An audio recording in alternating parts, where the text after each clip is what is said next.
хотіла в свою чергу представити французький альянс. Ну, можливо, так, що я представник французького альянсу, і, звичайно, що це є наш гість, якого ви очікували, напевно, довший час. Це є журналіст, відомий журналіст у Франції Ів Аньєс. Але попри це я хотіла представити директора французького альянсу у Львові. Це є Бернар Ульят.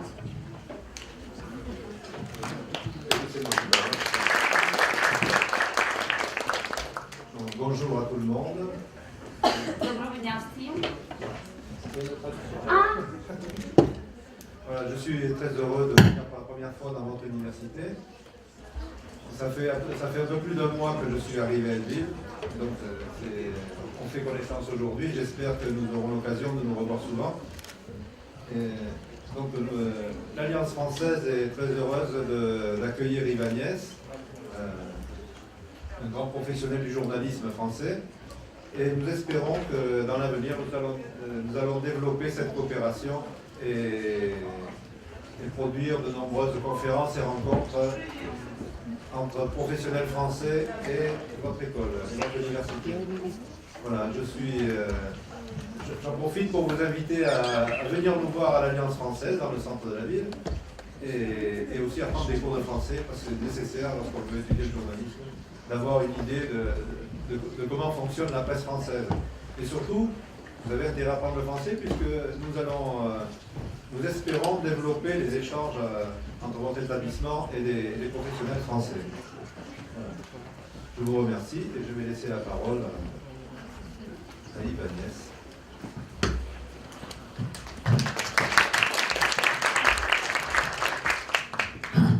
Merci. Donc, je suis un journaliste français à la retraite, c'est-à-dire âgé, depuis une dizaine d'années.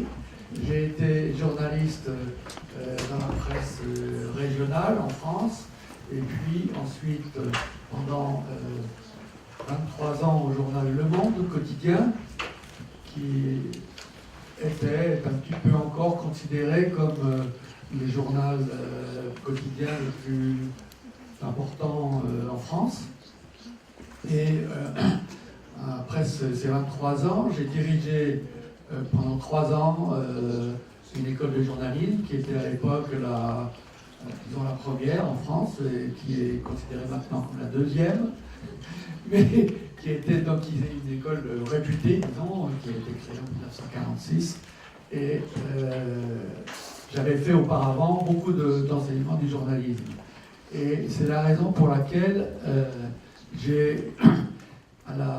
lorsque je me suis trouvé libéré de mes obligations professionnelles, avec plus de temps, j'ai entrepris d'écrire quelque chose qui n'existait pas en France, qui était un manuel du journalisme pour la presse écrite étant la base de tout le journalisme, qu'il soit écrit, radiophonique, télévisé ou sur le web.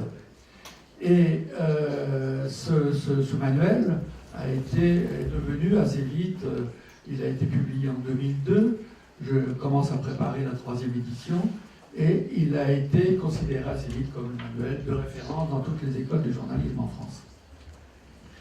Et je me réjouis beaucoup et je suis très honoré de ce que, grâce à l'ambassade de France et à l'Institut français de Kiev, ce manuel ait pu être traduit en ukrainien et qui puisse éventuellement profiter à de jeunes confrères ou de moins jeunes ukrainiens qui y trouveront, je l'espère, matière à une présentation de ce que doit être à mes yeux un bon journaliste. Et je me réjouis beaucoup d'être en Ukraine donc depuis hier. Je ne connais pas votre pays, je n'étais pas spécialiste des questions internationales, donc j'ai voyagé un peu dans le monde professionnellement, et je voyage surtout maintenant en raison de l'invitation qui m'est faite par exemple à cause de mon manuel, la traduction de mon manuel en Ukraine, mais aussi parce que j'ai des activités bénévoles, militantes. Ça va comme vitesse activités bénévoles, militantes, dans le domaine de la qualité de l'information et de la déontologie de l'information. Et c'est une suite naturelle à la rédaction de ce livre, de ce manuel, qui a été suivi 3 ans après par la publication d'un autre livre sur les dérives, les manquements déontologiques, les imperfections, voire le mauvais journalisme en France, qui est paru en 2005. Et à la suite de ça, je me suis dit, il faut faire quelque chose en France. L'information devient de moins en moins bonne et les citoyens se plaignent de plus en plus. Et donc, nous avons créé avec des journalistes une association qui comporte des journalistes et des non-journalistes et qui s'occupe de qualité de l'information et qui prône la création de ce qui existe maintenant un peu en Ukraine et dans la plupart des pays de l'Union européenne, ce qu'on appelle un press council, un conseil de presse, ce qui s'appelle aujourd'hui, ce qui est l'équivalent depuis 2001 en Ukraine de la Commission nationale, Commission de déontologie du journalisme. Voilà. Alors, je vous ai dit tout à l'heure que j'étais à la retraite, je suis vieux, et vous m'excuserez certainement si je vais m'asseoir, de façon à pouvoir, d'une part, vous parler un peu de journalisme et de qualité de journalisme, un peu comme je le vois moi, à la lumière de mon expérience française. Et lorsque j'aurai un petit peu présenté tout ça, eh bien, je pense qu'on aura le temps, et ce qui est intéressant, me semble-t-il, c'est d'échanger, je répondrai à toutes les questions que vous voudrez me poser sur le journalisme, sur les médias français, sur le monde, sur tout ce que vous voulez.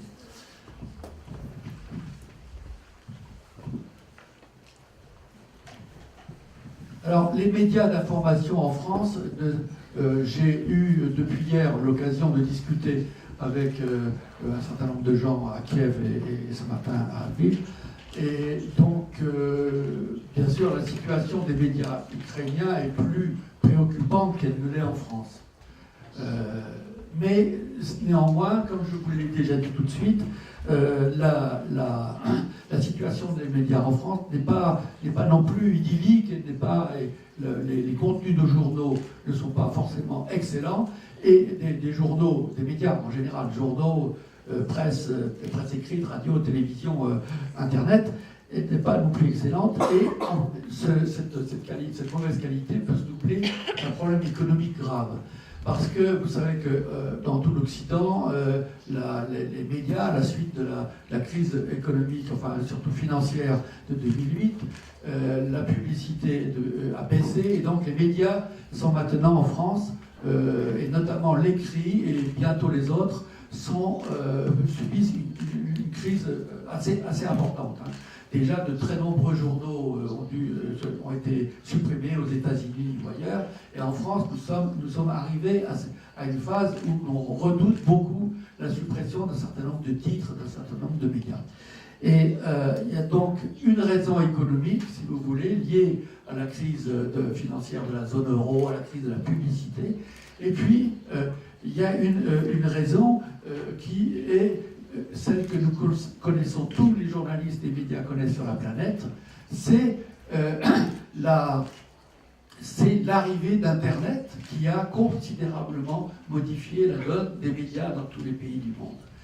Et donc, c'est un facteur aggravant supplémentaire parce que les différents médias, qui deviennent souvent multimédias d'ailleurs, sont interrogés par cette évolution due à l'irruption du web journalisme. C'est une révolution et cela aussi affaiblit, notamment dans un premier temps, la presse écrite. Mais selon les spécialistes, la radio et la télévision en France, par exemple, ne seront pas épargnées. Et puis, il y a aussi un malaise qui est propre à la France, peut-être, qui existe dans d'autres pays et qui est particulièrement important en France. C'est une crise de confiance qui dure depuis 20-25 ans, qui s'est amplifiée entre les médias, les journalistes d'un côté, et le public, c'est-à-dire les citoyens, lecteurs de journaux, auditeurs de radio, téléspectateurs et maintenant internautes. pour illustrer ce malaise, cette crise de confiance, il y a un baromètre annuel qui est publié chaque année au mois de janvier par un journal catholique français. Heureuse coïncidence.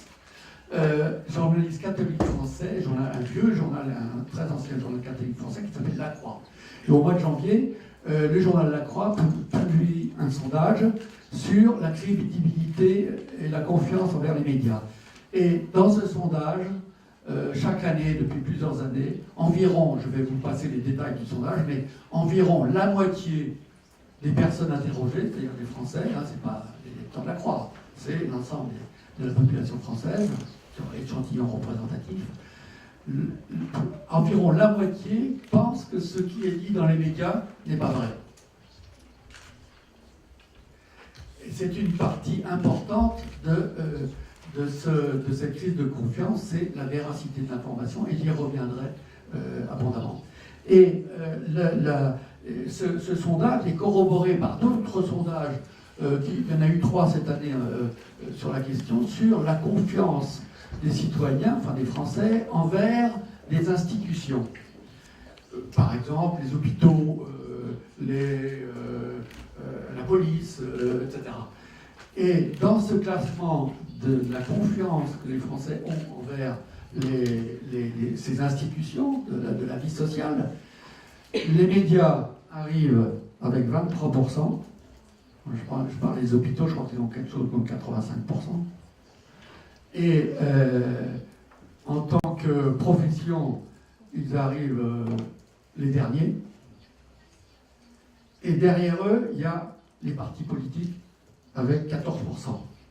Donc vous voyez que cette crise de confiance est une réalité très forte et qui doit nous interroger. Et pour résumer un petit peu, et je vais le détailler, la confiance, le problème de la confiance, je reprendrai une citation d'un journaliste qui était le médiateur de Radio France, c'est-à-dire les différentes chaînes de la radio publique, et il disait, le médiateur, c'est celui qui, ça existe dans 9 médias en France, dont Radio France, et le médiateur, il reçoit les critiques et les plaintes du public. Et il disait, à une réunion il y a quelques années, il disait, au fond, ce que le public nous demande, ce que nous demandons, parler pour Radio France, nos auditeurs, mais c'est valable pour les lecteurs, les téléspectateurs, les internautes, ce qu'ils demandent, c'est qu'on fasse correctement notre métier, qu'on soit des vrais professionnels. Et c'est ça la question qui nous interroge. Alors qu'est-ce que, plus précisément, pour arriver un petit peu au cœur de mon sujet, la qualité de l'information, qu'est-ce que précisément le public français reproche à ces médias et aux journalistes? Et c'est peut-être intéressant pour vous aussi de vous interroger là-dessus en ce qui vous concerne, et d'avoir ces idées à l'esprit pour l'avenir lorsque vous serez des professionnels confirmés. Et alors d'abord, il y a 2 choses, si vous voulez. Il y a d'une part un manque de respect des règles fondamentales du métier, un petit peu ces règles qui sont décrites dans le manuel dont on parlait tout à l'heure, qui est l'occasion de mon séjour dans votre pays, et d'autre part, le manque de respect de règles déontologiques, c'est-à-dire de règles qui caractérisent, qui découlent des valeurs morales qu'une profession s'applique à elle-même. C'est ça, la déontologie, c'est les valeurs morales et l'application concrète de valeurs morales qu'une profession s'applique à elle-même. Alors parlons d'abord un petit peu de ces règles fondamentales. Qu'est-ce que reproche beaucoup le public français, par exemple? Il reproche, ça revient tout le temps dans les débats, lorsqu'on débat avec le public, etc., c'est d'abord la hiérarchie de l'information. Les médias français ont évolué globalement sous l'influence d'abord de la télévision, puis d'Internet, surtout d'Internet, dans une espèce de système médiatique où chacun copie se copie, où les médias se copient entre eux, et que finalement, si vous prenez différents journaux, la radio, la télévision et les sites internet, vous avez en gros toujours les mêmes informations, dont le leader est évidemment le grand donneur d'informations, qui est l'agence France Presse, qui est le premier, comment dire, c'est déjà le premier centre de tri des différentes nouvelles qui arrivent des quatre coins du monde. Et donc, déjà, ce qu'on remarque, c'est que dans ce système médiatique, et quels que soient les différents médias, tout est un peu au même niveau. C'est-à-dire qu'il sera au même niveau les problèmes monétaires en Europe, une crise internationale, et puis un gros fait divers, et puis des histoires de people, et puis etc. Enfin, tout est un petit peu au même niveau. Et ça, c'est beaucoup reproché aux médias français. La deuxième chose qui est reprochée au journal français est un petit peu en ce qui concerne en tout cas les pays dits occidentaux, c'est une spécificité française due à notre histoire. C'est-à-dire que le journalisme français est issu du journalisme de la politique dès la Révolution française, 1789, puis ensuite, et de la littérature, c'est-à-dire des professions qui font, où l'opinion est ce qui compte le plus. Et donc, alors ça, c'est un inverse du journalisme anglo-saxon, où ce qui compte le plus dans les fondements du journalisme anglo-saxon, c'est le fait. Comme dit le proverbe britannique, le fait est plus important que le Lord Mayor de Londres. Et donc, nous, on a un petit peu tendance depuis le début de notre histoire journalistique, en tout cas fortement depuis la fin du XIXe siècle, à mélanger l'information et le commentaire.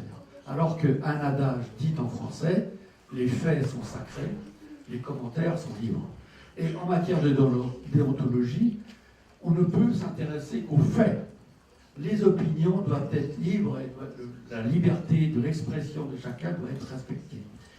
Mais on a tendance justement à mélanger un peu tout ça, ce qui fait que le lecteur, le public est assez critique. Et pour vous donner un exemple, il y a eu un référendum sur la Constitution européenne en 2005, et pratiquement tous les éditorialistes et tous les commentateurs et d'une certaine façon, toute l'information la plus visible sur ce débat constitutionnel était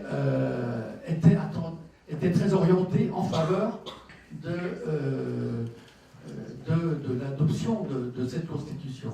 Or, en fin de compte, les Français ont rejeté cette constitution à plus de 50%, et ils ont été deux des seuls pays de l'Union européenne à le faire. Donc, vous voyez, on reproche dans l'esprit des gens. Alors, il y a eu bien sûr de l'information sur tout ça, mais les commentaires étaient tellement orientés et souvent il n'y avait pas l'information de base. Qu'est-ce qu'il y a dans ce traité? Qu'est-ce qu'il y a pourquoi on est pour, pourquoi on est contre, etc. Il y avait beaucoup de prises de position et donc il y a une confusion qui nous est reprochée. La troisième gros problème est dû au départ à l'influence de la télévision, c'est la mise en spectacle de l'information au détriment de l'analyse, de l'explication. Si certains s'intéressent à ce manuel que j'ai écrit, ils verraient que j'y insiste sur la distinction entre trois questions. Le fait, c'est ça l'essentiel de notre métier, c'est de rapporter des faits. Ensuite, il y a l'explication, c'est presque aussi important. Parce que l'explication des faits, un fait en lui-même, un fait brut, qui n'a pas de sens. Par contre, le contexte, d'où vient ce fait, pourquoi ce fait, comment ce fait, où va ce fait. Le contexte, c'est l'explication du fait, l'explication de l'événement, c'est ça qui va lui donner du sens, et c'est ça le travail du journaliste. Parce que ce que nous demande de plus en plus le public, dans une société de plus en plus complexe, de plus en plus difficile, c'est de l'aider à comprendre. Et donc, bien sûr, il y a les faits, il faut d'abord les rapporter de façon exacte, mais ensuite, il y a l'explication. Et, à mon sens, le commentaire devrait venir éventuellement, à la limite, pas de commentaire, parce que maintenant, en Europe, par exemple, les gens sont aussi formés intellectuellement que les journalistes. Ils ont des niveaux de culture équivalents. Donc, par conséquent, pourquoi la vie du journaliste serait plus importante que la vie du simple citoyen? Donc, on nous reproche effectivement de mettre, depuis une vingtaine d'années, de faire du spectacle avec l'information au détriment justement de l'approfondissement, de l'analyse, de la mise en contexte, de l'explication. D'où ce qui est reproché aussi dans les débats, beaucoup de superficialité, notamment à la télévision, mais pas seulement, des simplifications abusives, etc. Enfin, le dernier, pour ces règles fondamentales, le dernier point important que je voulais souligner, c'est que dans ces 20 dernières années en France aussi, là aussi, il y a une influence au départ de la télévision, c'est l'appel à l'émotion et la personnalisation de l'information, qui est un phénomène de plus en plus prégnant et qui s'accentue maintenant, cette émotion, au détriment du sens, là aussi, de la réflexion, s'accentue en raison de l'apparition et de l'énorme développement en France des réseaux sociaux. Je veux parler de Twitter, Internet, c'est-à-dire que le nombre des internautes qui, avec Twitter et Facebook, par exemple, réagissent dans l'immédiateté à n'importe quelle information sur n'importe quel support.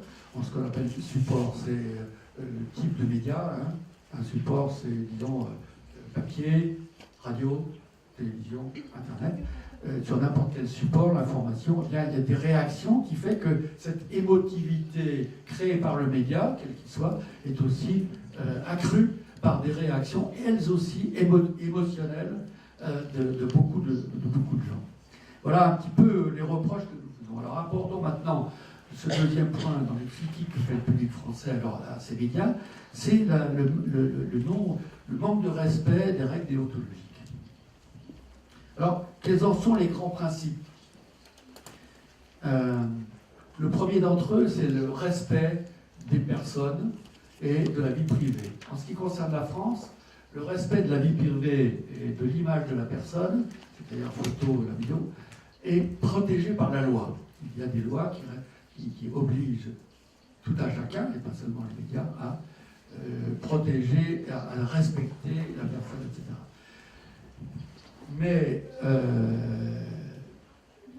donc, d'une certaine façon, d'abord, pour les journalistes, ce qu'il a dit, c'est respecter la loi, ce qui n'est pas toujours le cas. Mais la déontologie va plus loin, c'est-à-dire que non seulement on doit respecter la vie privée des gens, ne pas mélanger le média avec la vie privée des gens, mais on doit respecter aussi la dignité de la personne. Et ça, c'est pas toujours le cas non plus, donc pas, ou d'un groupe. C'est-à-dire qu'on doit avoir du respect pour les gens, au fond. Et il y a beaucoup de problèmes et de harcèlement envers certaines personnes, des choses comme ça. Il y a eu historiquement ce type de campagne contre des gens, etc. Et c'est encore, ça peut être encore le cas. Donc vous voyez, ça c'est le premier point, et les gens sont très attentifs à ça. C'est très vrai, notamment dans un domaine que tous les journalistes, enfin moi qui ai fait 6 ans de journalisme local, j'ai eu à traiter ça pendant quelques années, c'est les faits divers, c'est-à-dire toutes les problèmes de justice, ce qu'on appelle les faits divers, c'est les accidents, les meurtres, les vols, enfin toutes ce qu'on appelle les crapuleries dans le jargon du métier, enfin bon, et ce qu'on appelle aussi d'ailleurs dans un autre jargon du métier, les chiens écrasés. Bon. Et dans ces faits divers, il y a eu beaucoup de dérives depuis un certain nombre d'années, et notamment on a pu voir dans un rapport officiel l'expression « les blessés de l'information ». C'est-à-dire que si vous dites, si vous présentez à tort, par exemple, une personne qui est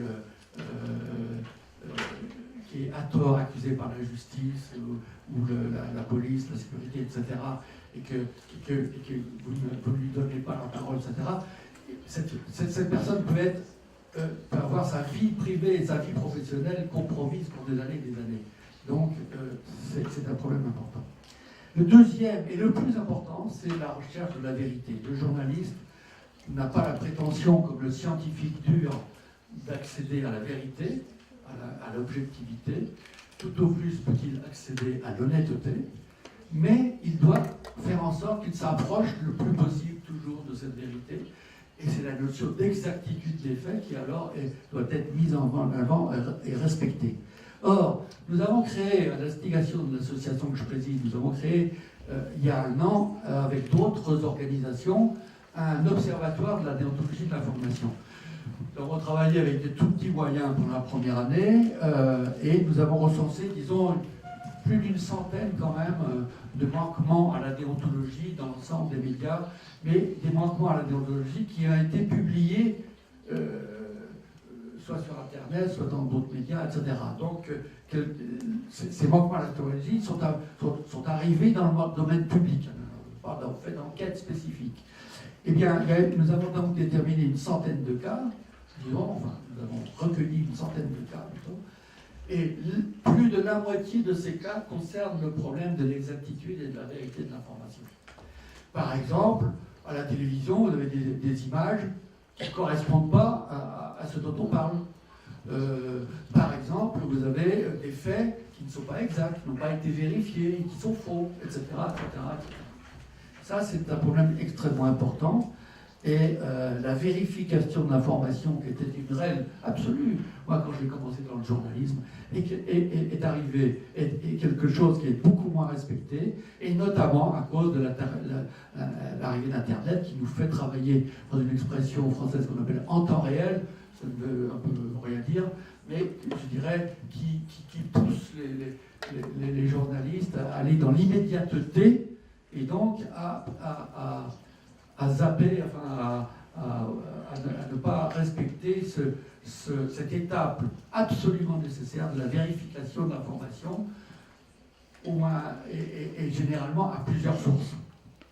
Le troisième problème, c'est le problème de l'équité. Il est très classique, c'est-à-dire que chacun a le droit à l'expression. Lorsque plusieurs personnes sont parties à une affaire, à un événement, sont des personnes qui sont des acteurs de cet événement, eh bien, le journaliste doit interroger l'ensemble des acteurs de l'événement. Si vous avez dans une usine une grève des ouvriers contre leur patron, vous devez interroger les ouvriers et le patron. Ça, c'est l'équité, et vous devez en rendre compte.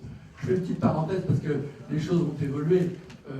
Quand j'ai commencé mon métier, c'était dans les années 1960, j'étais en province, en France, une ville qui s'appelait Caen, et j'ai eu à couvrir pour mon journal quotidien régional une grève comme ça.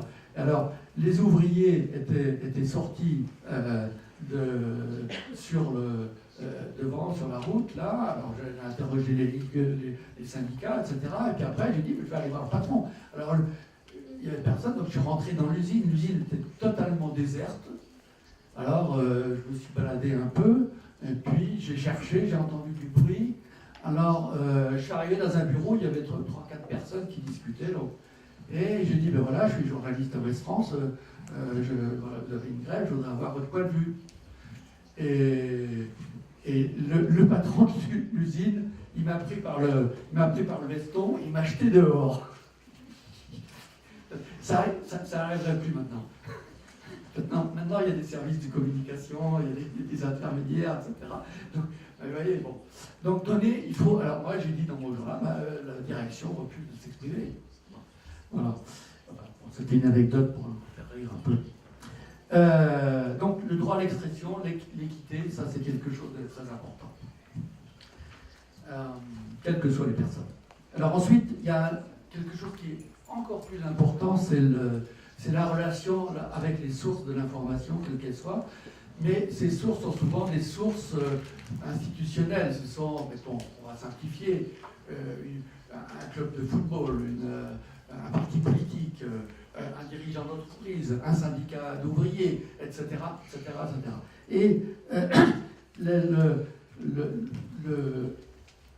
il y a un grand problème, notamment dans le journalisme politique en France, mais pas seulement, aussi en économie, en sport, ça c'est certain, en culture, etc. C'est-à-dire un manque de distance avec les sources. Si on est trop proche de sa source, à ce moment-là, on est le porte-micro de cette source. On n'est pas un journaliste indépendant si on est trop proche de sa source. Donc il faut avoir un équilibre entre bien connaître ses sources, avoir de très bons contacts avec eux, mais toujours savoir que le journaliste doit être indépendant de ses sources et donc ne pas être le porte-voix, le porte-plume ou le porte-micro de ses sources. Et ça, c'est difficile. Il faut l'apprendre et il faut essayer de le respecter. Et ça peut aller, évidemment, maintenant, puisque en France, depuis le milieu des années 80, les services de communication se sont énormément développés. Et donc maintenant, je pense qu'il y a environ 3 fois plus de communicants pour les institutions, les entreprises, les associations, le sport et tout ça, que de journalistes en France.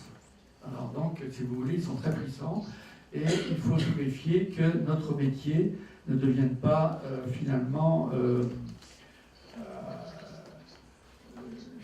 porte-voix de tous ces gens. Il faut avoir du recul et c'est quelque chose qui est très difficile. Et en particulier, il faut savoir faire la distinction, à cause de l'influence de ces services de communication, entre ce qui est information, les faits, et puis ce qui est promotion, publicité ou propagande. Et ça devient, avec cette puissance des services de communication, ça devient très important en France, alors que c'est le témoin. Par contre, je pense que c'est un des problèmes certainement les plus importants en Ukraine et dans tout un tas d'autres pays dans le monde, d'après les conversations que j'ai déjà eues depuis hier.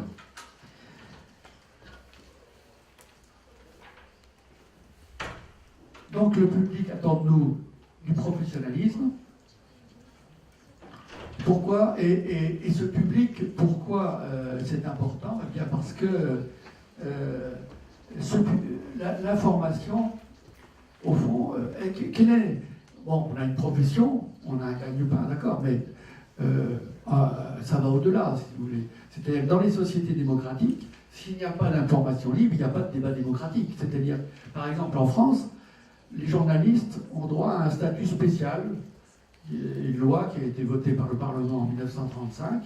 Ils ont un statut spécial qui leur reconnaît, et ce statut fait que la société leur reconnaît un rôle dans le fonctionnement de la démocratie. Effectivement, ce statut est légitime, parce que, bien entendu, l'information est le carburant du débat démocratique.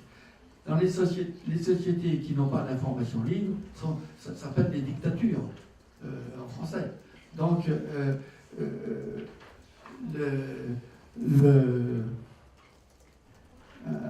les pays comme le vôtre, qui étaient autrefois, faisaient partie de l'Union soviétique, avaient un très très beau journal, enfin un grand journal au titre magnifique, la Pravda. Malheureusement, ce n'était pas la vérité. Donc voilà, dans une société démocratique, il est évidemment l'information. Et alors, dans les instances européennes, si vous voulez, y compris à la Cour des droits de l'homme de Strasbourg, qui est une des cours de justice de l'Union européenne très importante, la Cour européenne, dans plusieurs arrêts de décisions contre des États, notamment contre la France, a émis des jugements où elle dit que l'information libre et pluraliste est le pilier de la démocratie en Europe. Et ça fait partie des valeurs fondamentales de l'Union européenne dans ces textes juridiques. Alors, que voulons-nous, nous autres journalistes? On veut la totale liberté d'expression. On veut la totale liberté d'expression. Non pas pour nous, mais pour que le public ait la capacité... Alors le public, il est là sur Internet maintenant. 200 ans après la Révolution française, Internet a réussi à donner à n'importe quel citoyen de la planète la possibilité de s'exprimer lui-même à l'ensemble des humains. C'est un progrès d'une importance extraordinaire. Ceci étant dit, concrètement, dans les sociétés, c'est un petit peu plus compliqué. Et effectivement, les journalistes restent un peu quand même les médiateurs au niveau de la société entre les citoyens et l'ensemble de la société. Et donc,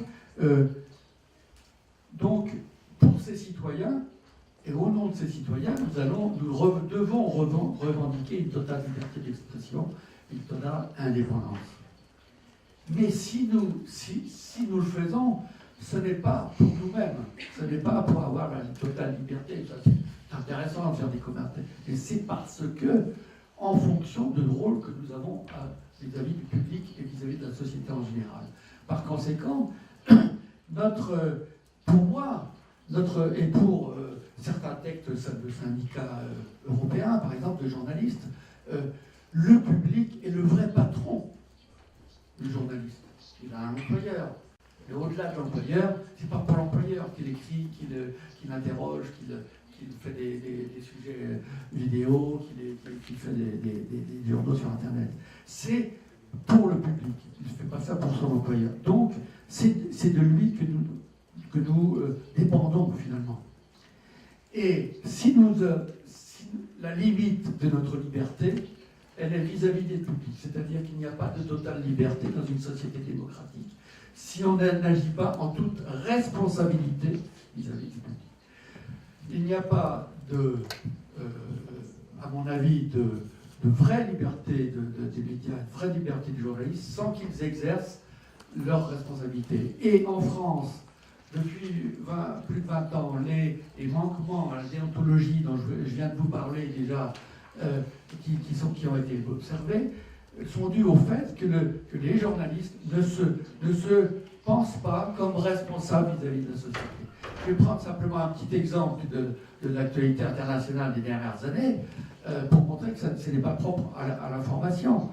Si vous voulez, on dit il y a eu des secousses dans la finance internationale telles que, dans le système financier international, telles que les États, tout un tas d'États, dont la France, ont dit ça ne peut pas durer comme ça, il faut réguler.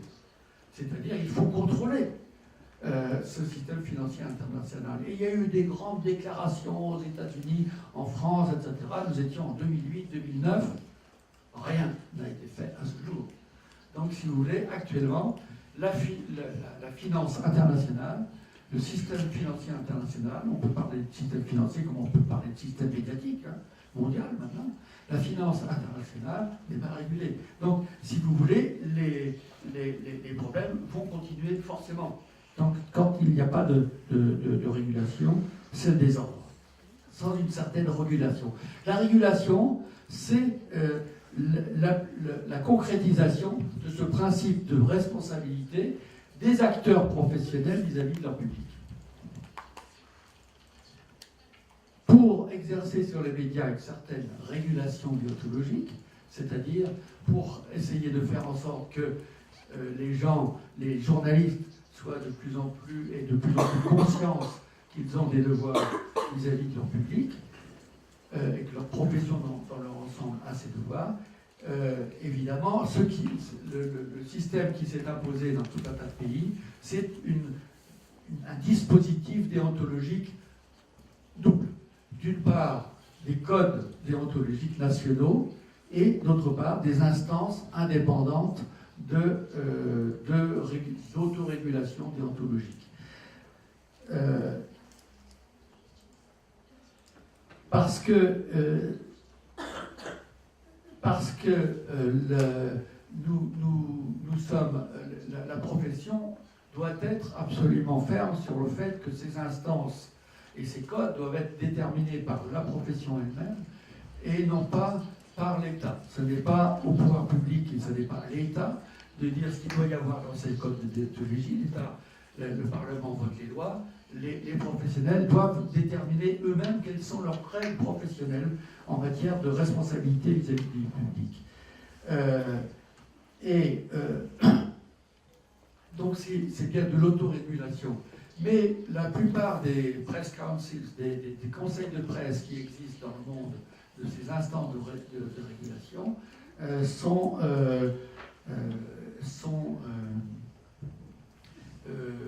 plutôt tripartites, par un certain nombre d'entre elles, Et c'est ça que nous préconisons en France, c'est-à-dire qu'il y a à la fois les éditeurs de médias, les journalistes et des représentants du public qui fassent partie de ces instances de contrôle, appelons ça contrôle si vous voulez, de respect de la déontologie. Ces instances ne distribuent pas de sanctions dans la plupart des cas. Elles écoutent les plaintes du public et elles émettent des avis. Et c'est la sanction morale qui est constituée par la publication sur des sites, voire sur les médias eux-mêmes, de ces avis, qui constitue l'appel à la responsabilité collective et individuelle. Alors, je ne voudrais pas être trop long. Alors, parlons de l'Ukraine d'abord. En Ukraine, j'ai appris hier en discutant avec trois confrères qui font partie de ce qui s'appelle la commission déontologique, commission de déontologie du journalisme. Voilà, il existe une commission de déontologie du journalisme qui est l'équivalent de ce qu'on appelle sur le plan international un conseil de presse, un press council. Et ces confrères ont expliqué que l'Union nationale des journalistes et leur propre commission qui comprend 2000 journalistes volontaires, adhérents, se sont mis d'accord pour qu'il y ait un code unique. Ils ont rédigé ensemble, il y avait 2 codes déontologiques pour l'Ukraine, et donc ils l'ont rassemblé, et il y a maintenant un texte commun qui va être certainement popularisé, diffusé dans les rédactions auprès des journalistes prochainement. Donc c'est quelque chose qui vient d'arriver, je crois que c'était au mois de... C'est arrivé le mois dernier, cet accord est très récent.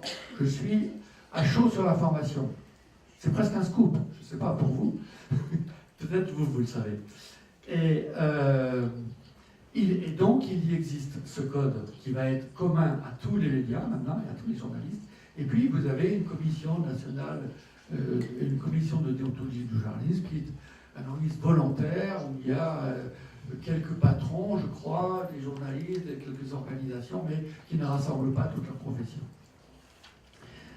En France, il n'existe rien, alors que la question des problèmes de déontologie s'est posée dès 1898 en France, et que dès la création du premier grand syndicat de journalistes, le syndicat national des journalistes, en 1918, la première chose qu'il a fait, c'est un texte déontologique, etc.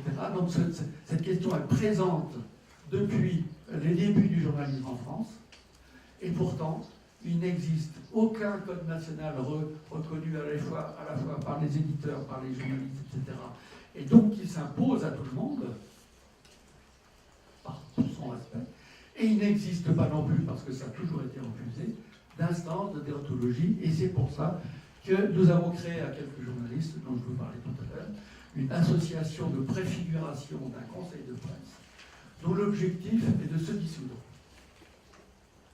C'est-à-dire de se dissoudre lorsque un conseil de presse sera mis en œuvre. À ce moment-là, il pourra fonctionner comme il existe.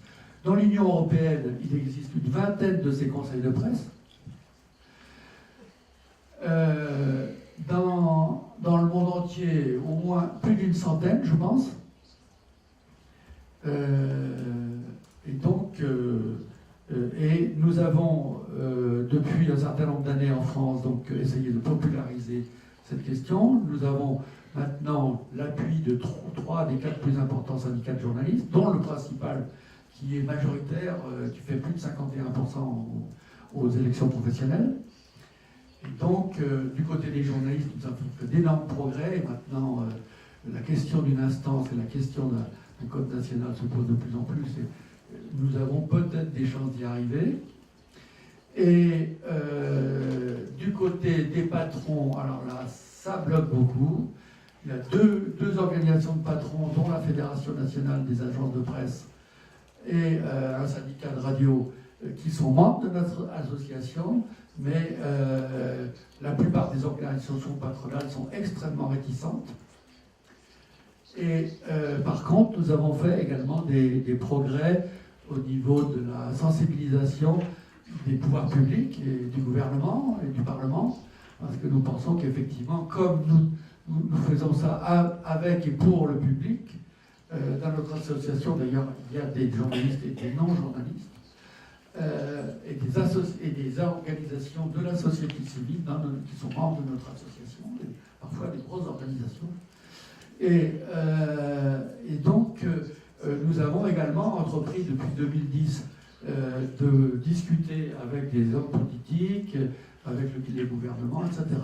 Et nous avons tous les ans, depuis 2007, maintenant des assises du journalisme qui ont lieu chaque année en octobre-novembre. Elles viennent de se tenir la semaine dernière à Metz. Et lors de ces assises de Metz, j'ai interpellé la ministre de la Culture et de la Communication qui intervenait juste après dans le débat que nous avions à plusieurs. Et dans cette interpellation, je lui ai demandé notamment de nommer un expert indépendant qui lui remette un rapport de façon à ce que le gouvernement puisse non pas légiférer, faire une loi ou imposer, mais puisse au moins faciliter pour la profession, par le poids qu'a le gouvernement, l'éclosion d'une telle instance de déontologie. Et notre appel a été entendu, et cet expert va être nommé dans les jours qui viennent. Donc, vous voyez, on essaye ici et là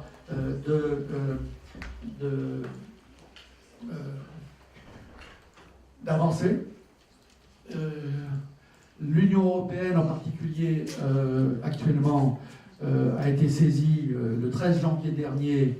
La Commission européenne a été saisie d'un rapport qui avait été un volumineux rapport sur ces questions de pluralisme et de qualité des médias en Europe, qui a été fait par un groupe de travail présidé par l'ancienne présidente de la République de Lettonie, je crois.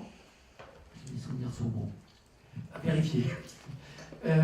Donc il y a un rapport. Le Parlement européen, le 21 mai dernier, a également adopté à une écrasante majorité une résolution extrêmement longue sur le problème du pluralisme et de la qualité des médias en Europe. Et dans ces deux rapports, ces instants de déontologie indépendante des pouvoirs publics sont vivement encouragés dans le texte du Parlement, comme dans le rapport remis à la commissaire Nelly Kroes. Et donc, voilà où nous en sommes au niveau européen. Ce que je vous dirais en terminant, c'est que essayez de prendre dans le journalisme français, si vous l'approchez, ce qu'il y a d'excellence dans ce journalisme déjà très ancien, puisque le premier journal français date de 1631. En fait, c'est le deuxième parce que l'Assemblée mondiale des journaux reconnaît comme premier journal un journal de Strasbourg en allemand, qui s'appelait Relation, d'un nommé Johann Carolus en 1605. Et donc, c'est reconnu internationalement comme le premier journal du monde. C'est-à-dire, qu'est-ce que c'est un journal pour les premiers journal? C'est-à-dire un écrit périodique imprimé. Hein, il y avait des écrits périodiques manuscrits avant. Mais donc, il faut être périodique, il faut être écrit, il faut être imprimé. Donc, voilà. Et donc, mais à l'époque, Strasbourg dépendait de l'ère germanique, il n'était pas encore attaché à la France. Voilà. Donc, en France, on parle de 1631, Gazette de Théophraste Moneto. Voilà, je vous remercie. La profession, je termine en disant que une des raisons pour lesquelles ce type d'instance de déontologie n'existe pas en France, c'est parce que cette profession a toujours été, comme je vous l'ai dit, est née de la politique et de la littérature. Je crois que vous avez dit ça au début, il me semble. Et donc, si vous voulez, c'est une profession très égocentrée, etc. Et elle est totalement désorganisée. Comme je vous l'ai dit, il n'y a pas d'instance, il n'y a pas de texte, mais par exemple, il n'y a pas de diplôme nécessaire pour l'exercer. Il n'est pas nécessaire de passer par une école de journalisme pour être journaliste, etc. etc. Donc, nous avons seulement une carte de journaliste qui est délivrée, mais qui n'a aucun rapport avec l'exercice même de la profession. C'est strictement économique. Et puis une convention collective, c'est-à-dire quelque chose qui régit les rapports sociaux entre employeurs et salariés. Voilà, c'est tout. Alors, essayez de faire mieux que la France.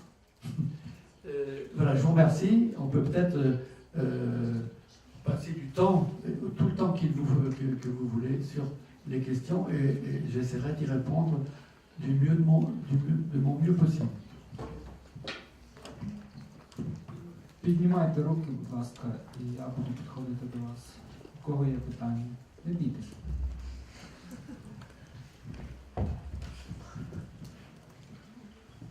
Пане Єв, першочергово дуже вдячні, що ви приїхали. Це насправді велика честь спілкуватися з кращими людьми в журналістиці, тим паче з людиною, яка представляє Le Monde. І в мене запитання такого характеру. Ви говорили про ієрархію інформації, про, скажімо, присутність таких лідерів незмінних, того ж France Press. Наскільки взагалі доцільно у Франції, я думаю, так само певною мірою в Україні, створювати нові видання? Тобто, от як молодим людям діяти на такому ринку, де є такі вже монстри, які нікуди не можуть дітися і, можливо, не дадуть уже молодим прорватися і зробити щось потужніше за це? Яка формула цього? І чи є взагалі сенс таке створювати? Дякую. Là, nous abordons le problème douloureux de la situation des médias et particulièrement de la presse écrite. C'est la presse écrite, je vous l'ai dit, qui est le plus touchée par l'apparition des médias numériques. Et donc, actuellement, c'est plutôt la disparition de titres écrits qui est à l'ordre du jour en France, et non pas la création de nouveaux titres de presse écrite. En revanche, il s'est créé des sites d'information autonomes, ne dépendant pas des médias existants, ce qu'on appelle les pure players. Et il y en a peut-être en matière d'information, soit généralistes, soit spécialisés, peut-être 80 en France, qui ont le statut d'éditeur de presse. C'est-à-dire qui sont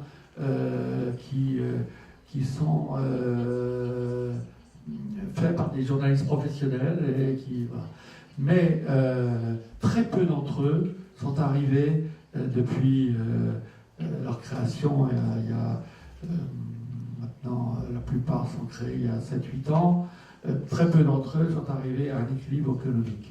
Quant aux éditions sur le web des journaux existants, le problème est un peu différent pour les radios et les télévisions, mais pour la presse écrite,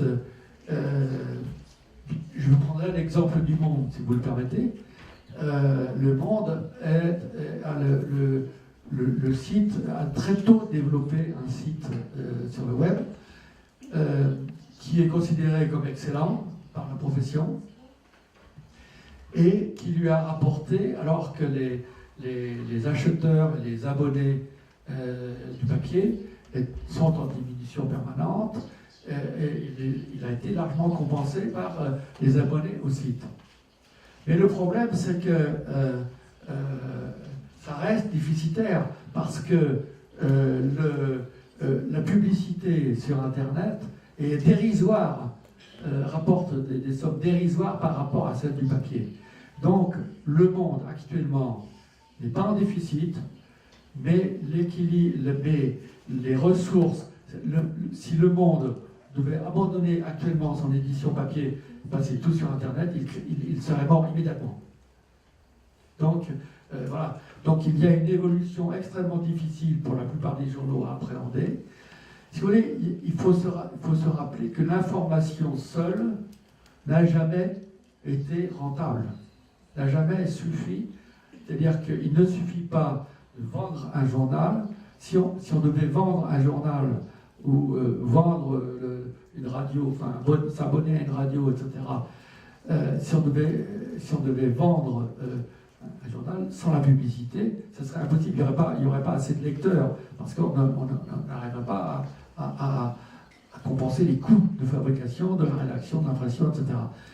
Et donc, actuellement, le malheur, c'est qu'au lieu de rechercher dans les contenus lui-même, dans les contenus eux-mêmes, pardon, la porte de sortie, c'est-à-dire l'amélioration de la qualité, la diversification de la bonne information, etc., la plupart des managers de journaux, et ceci sur un plan international, mais moins aux États-Unis maintenant, mais en Europe en tout cas, ils recherchent des ressources annexes à l'information. Par exemple, ils vont faire des spectacles, ils vont faire des petites annonces commerciales, etc., etc. Des choses comme ça. Et donc, des petites annonces, je veux dire, des sites pour le e-commerce, si vous voulez, qui n'ont rien à voir avec l'information. Ce pas des petites annonces d'emploi traditionnelles, hein. C'est des sites de e-commerce. Donc, moi j'étais à un colloque récemment là-dessus, et j'étais un petit peu, inquiet sur cet avenir, parce qu'il y avait des spécialistes, soit des chercheurs universitaires, soit des gens des médias eux-mêmes, hein, des éditeurs, qui étaient à la tribune et qui parlaient de tout ça, etc. Et à un moment, on demande à une des intervenantes qui était la patronne de journaux appartenant à une banque en France, hein, le Crédit Agricole. Et on lui demande, mais et l'information et le journalisme. Et elle répond, quant à l'information au journalisme, quelle sera la part de l'information au journalisme? Elle répond, restreinte. C'est un peu inquiétant. J'ai répondu?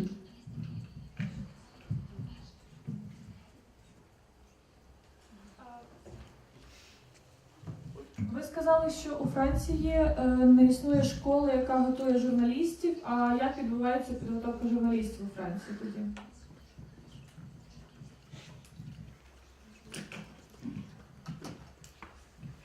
Non, je n'ai pas dit ça. Il existe une centaine de formations au journalisme en France. Il existe, la première école de journalisme en France a été fondée à Paris en 1899. La deuxième à Lille en 1924.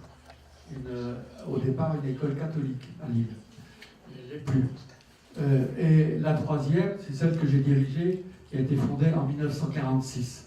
Et maintenant, il y a une centaine de formations au journalisme, soit privées, soit la plupart universitaires. Des filières de formation plus ou moins spécialisées.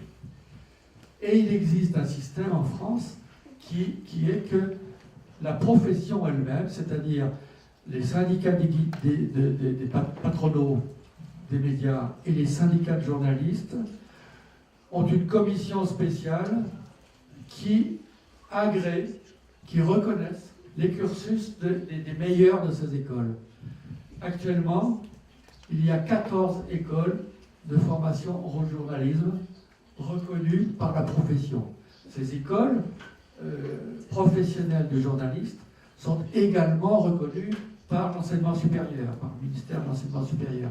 Les 3/4 sont d'ailleurs des formations universitaires et un tout petit nombre sont privées.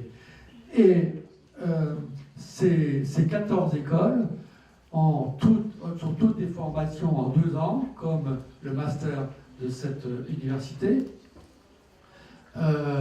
Ce sont des écoles où on rentre sur concours, très sélectif, et où l'enseignement est uniquement professionnel. Il n'y a pas d'enseignement général d'économie, de politique, de relations internationales, etc. C'est des écoles professionnelles.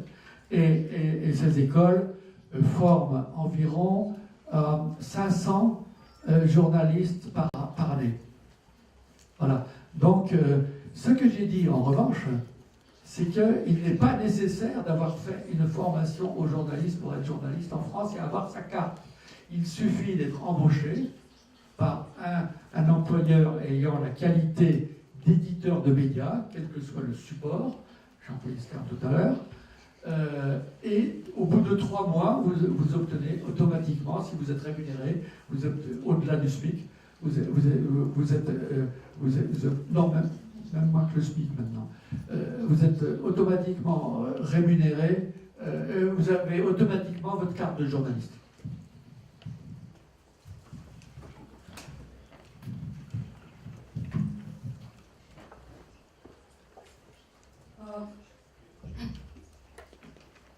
Si les étudiants de l'Ukraine peuvent finir les éducations dans la France après le baccalauréat dans l'Ukraine.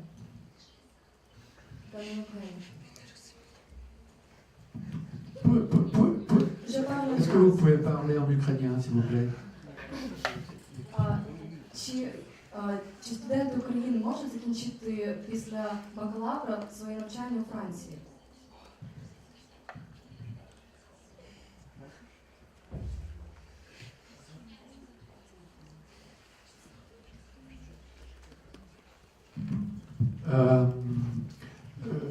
Je ne connais pas malheureusement les accords qui lient l'enseignement supérieur en France et l'État ukrainien, l'enseignement supérieur en Ukraine. Je ne sais pas si les programmes Erasmus sont déjà accessibles à l'Ukraine, je n'en suis pas sûr. Ces programmes Erasmus sont des programmes internes à l'Union européenne qui permettent les échanges entre les universités des différents pays. Donc vous savez que votre pays souhaite accéder dans l'avenir à l'Union européenne, mais c'est en train d'être débattu au Parlement, si j'ai bien compris. Et donc, je ne sais pas. Alors, mais il existe de tout temps en France des possibilités pour des étudiants de la terre entière de venir étudier en France. Alors, dans les 14 écoles en question, certaines d'entre eux accueillent des étudiants étrangers. Pas toutes, je pense, mais un certain nombre d'entre elles accueillent des étudiants étrangers. Et je pense que pour qu'ils puissent suivre le cursus, il faut qu'ils soient boursiers et qu'ils aient un financement. Je ne suis, n'étant plus depuis maintenant presque 20 ans à la tête d'une école, je ne connais pas maintenant dans le détail ce genre de questions. Il faudrait interroger des gens plus compétents que moi maintenant là-dessus. Et il doit y avoir des possibilités.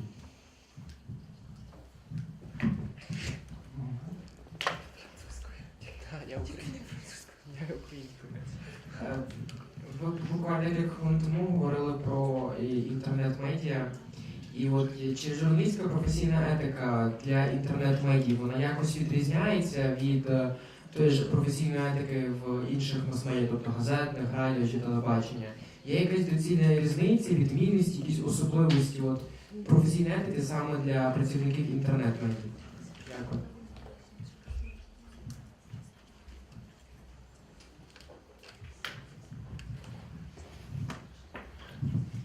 Les règles professionnelles de base, les principes professionnels dont je vous ai tracé quelques-uns d'entre eux tout à l'heure en essayant d'être le plus précis possible, sont les mêmes.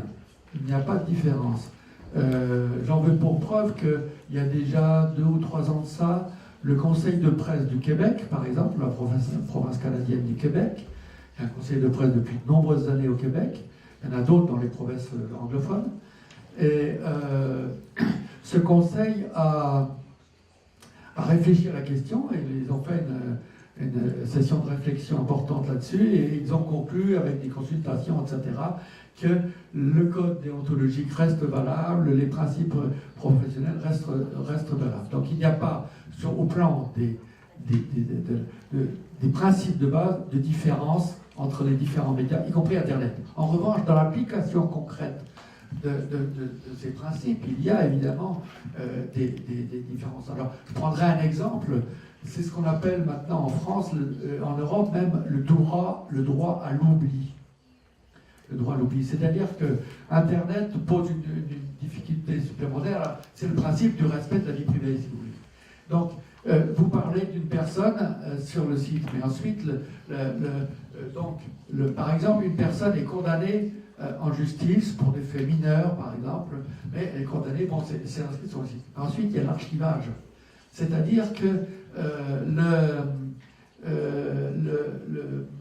le droit, la personne, elle va soit ensuite elle va soit être blanchie par la justice en appel ou par la justice européenne, soit elle va faire sa peine de prison même, et ensuite, disons qu'après qu'elle a purgé sa peine, elle a droit à l'oubli. Et or, le fait qu'il n'y a pas d'oubli dans l'informatique, on ne supprime pas les archives du site, pose un problème. Donc il y a toute une réflexion, par exemple, en France, mais aussi au niveau de la Commission européenne sur ce type de questions. Alors voilà un exemple concret qui fait que, effectivement, les principes déontologiques avec Internet doivent trouver des problèmes d'application précises. Le principal problème que l'on trouve en permanence avec Internet, bien entendu, il y en a deux. C'est d'une part le problème de l'immédiateté, et puis c'est le problème du commentaire. Alors, le problème de l'immédiateté, c'est-à-dire que les sites Internet, c'est des super agences, c'est-à-dire qu'il faut qu'ils aillent plus vite encore que l'agence France Presse, donc ils ne vérifient pas. Et ce qui se dit sur les sites Internet, c'est qu'on va toujours balancer l'information, on vérifiera après. Bon, alors, ça va, mais je veux dire, des fois, parfois, on ne vérifie jamais, donc on continue. Et le problème qu'il y a, c'est que vous avez un site, par exemple, d'un journal sérieux, qui va diffuser une information fausse. Ça va être pris aussi par un certain nombre de médias qui, comme lui, ne vérifieront pas l'information. C'est comme ça que nous avons eu, cette année, c'est rapporté dans notre premier rapport annuel de l'Observatoire de déontologie de l'information, j'ai évoqué tout à l'heure, qui a été présenté aux assises la semaine dernière. Nous avons eu l'affaire d'une fausse mère porteuse. C'est-à-dire qu'il y a une jeune femme qui est interviewée par le Parisien.fr, le journal Le Parisien, pardon, au départ, c'était passé dans la version papier, et elle raconte qu'elle a été mère porteuse, et alors évidemment, le Parisien en fait sa une. Parce que, évidemment, ça aurait été la première fois qu'en France, c'est interdit d'être mère porteuse. Donc, et ce qui se passe ensuite, c'est que des radios, des télévisions, etc., sans vérifier, reprennent l'information qui était sur le site, etc., parce que, bon, il n'y a pas besoin c'est immédiatement sur le site, etc. Donc, c'est repris par tout un tas de médias, etc., sauf que c'était faux. C'est-à-dire que la journaliste n'avait pas vérifié l'information. Et c'est une journée plus tard que finalement le Parisien et d'autres, ils retournent à la source, ils arrivent à parler à la mère et à la grand-mère de la fille, qui s'appelait Raffaella, et la grand-mère et la mère disent « mais non, elle est malade, c'est une mythomane, donc elle a eu un enfant qu'elle n'a pas pu garder, qui est placé... qu'elle n'a pas gardé avec elle, qui est placée parce qu'elle est psychiatriquement malade. Quoi, voilà. Donc vous voyez, on ne vérifie pas, alors après tout le monde s'excuse. Ça a duré un week-end entier, où on ne parlait que de ça, tous les médias. C'était faux.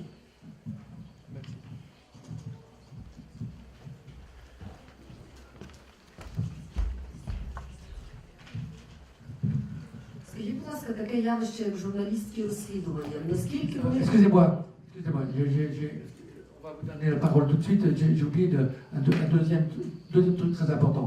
Bien entendu, la particularité d'Internet, c'est la libre expression et la réactivité des internautes à tous les articles, à tous les vidéos qu'ils voient, à tous les éléments dont ils peuvent prendre connaissance sur le site.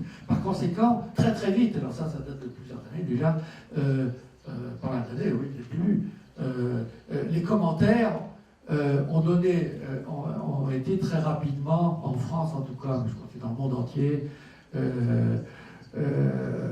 extrêmement pouvant donner lieu à des commentaires qui sont illégaux. Enfin, en France, par exemple, la haine raciale est interdite par la loi. La diffamation, les injures envers les gens sont interdits par la loi, etc. Et donc, très très vite, se sont déversés sur toute la toile, mais dans le monde entier. Hein. On a eu droit à des sites nazis, à des sites pédophiles, etc. Partout, ça c'est Internet. Ça. C'est les mauvais côtés d'Internet, dit-on. Mais donc, il a fallu que dans les médias d'information, qu'ils soient sur Internet pur ou qu'ils soient les autres médias avec leur site, il y ait ce qu'on appelle la modération. Alors, il y a des gens qui font de la modération a priori, avant de plus mettre sur le site, donc et il faut le rappeler quand même pour tout le monde, parce que ça a été la première spécificité, si vous voulez, puisque un courrier des lecteurs, dans un journal écrit, quotidien, ben, ça se contrôle avant. Hein, donc, voilà. Okay. Excusez-moi. Таке явище, як журналістські розслідування. Наскільки вони популярні у Франції і чи є вони резонансними? Тому що, наприклад, в Україні за останні роки, особливо за правління Януковича, кількість розслідувань зросла капітально. Дякую.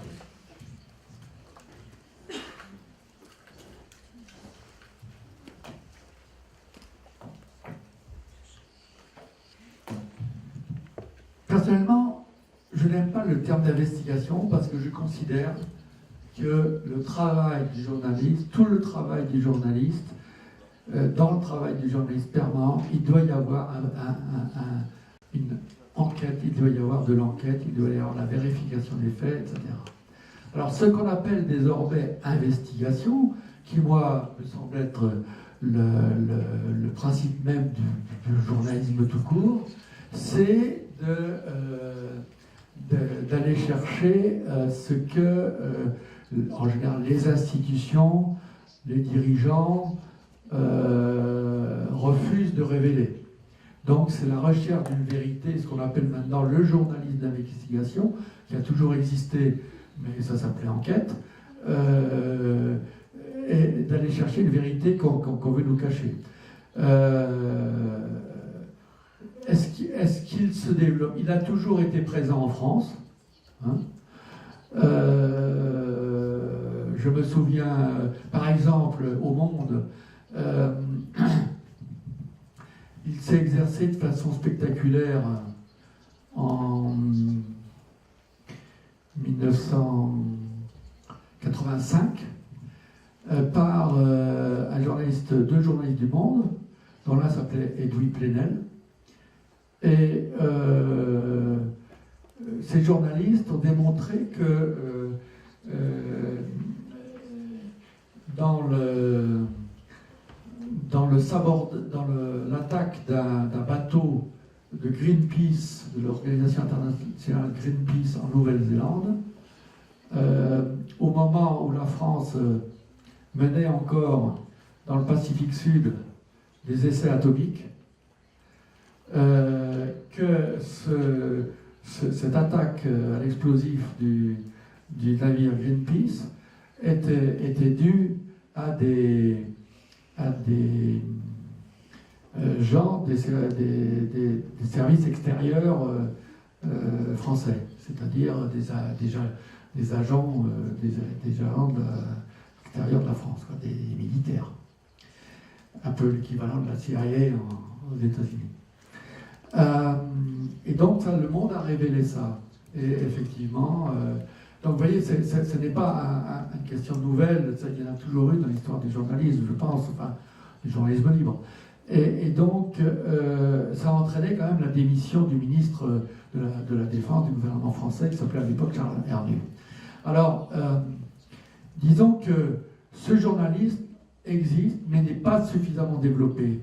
Et l'un des deux auteurs de l'enquête en question, qui a été par la suite directeur de la rédaction du Monde, mais qui l'a quitté en désaccord avec la direction pour laquelle il était quand même, dans laquelle il était quand même très proche.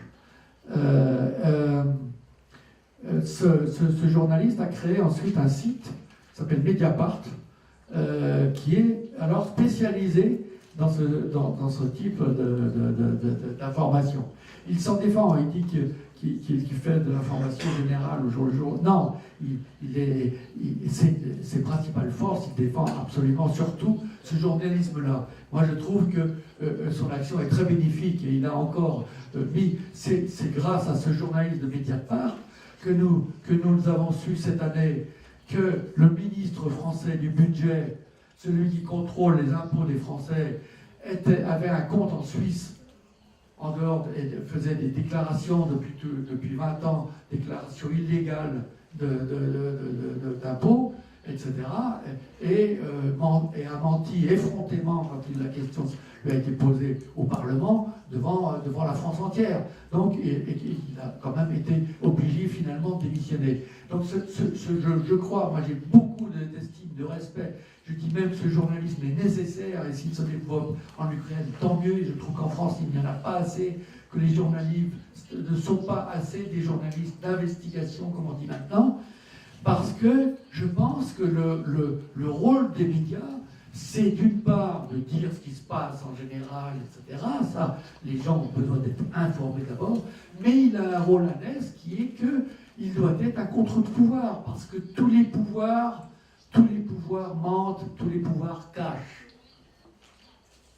Et donc, le rôle des journalistes, c'est d'aller chercher. Et comme le disait un des grands journalistes français du XXe siècle, qui est en France considéré comme le père du reportage, mais qui faisait aussi des tas d'enquêtes, qui est venu d'ailleurs en Russie, etc., qui s'appelle Albert Londres. Et Albert Londres disait « il faut porter la plume dans la plaie ».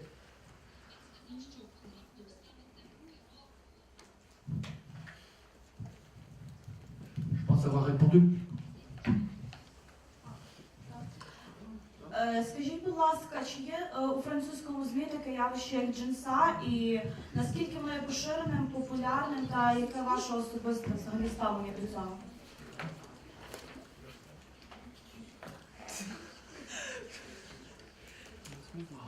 Джинса – замовні матеріали.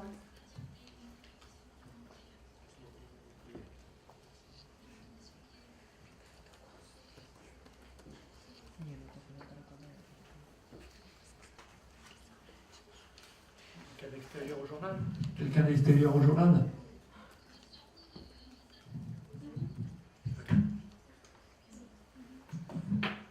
Comment vous appelez ça?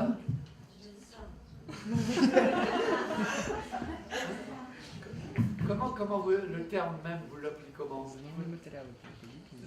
Le terme, ça, vous le traduiriez comment? Джинса, так?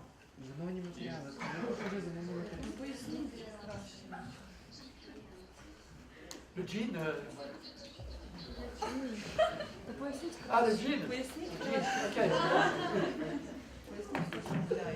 Écoutez, ce phénomène n'existe pas en France. Je pense qu'il est quand même... il y a un interdit, il y a un tabou dans la profession contre ce genre de choses. Par contre, je l'ai rencontré énormément. Il m'est arrivé d'aller parler de déontologie à des publics africains, cours d'assises, de choses comme ça. Et je l'ai rencontré dans beaucoup de pays d'Afrique francophones. Là-bas, on appelle ça le gombo. C'est-à-dire que les journalistes de la plupart des pays d'Afrique francophone sont, comment dire, gagnent très peu. Ils ont énormément de difficultés à vivre. C'est un métier extrêmement mal payé. Et donc, ils vont, ce sont eux qui vont trouver ou qui répondent à la sollicitation, mais qui vont trouver des gens et en disant ben, d'accord, je veux bien faire un papier sur ton entreprise ou sur ton parti ou sur toi, ou je veux bien faire une interview, etc. Mais tu me donnes combien? Donc voilà, ça s'appelle le combo là, dans un certain nombre de pays d'Afrique francophone. Alors je pense que vous parlez de la même chose, ça n'existe pas en France. Ou quelque chose d'équivalent, je pense que si j'ai bien compris. Скажіть, будь ласка, Est-ce que j'ai bien compris? Est-ce que j'ai bien compris? Oui? Ok. Скажіть, будь ласка, наскільки у Франції розвинена традиція читання друкованих засобів масової інформації, і який існує попит на телевізійний продукт, радійний і друкований? Яке співвідношення між попитом на ці інформаційні продукти в різних ЗМІ?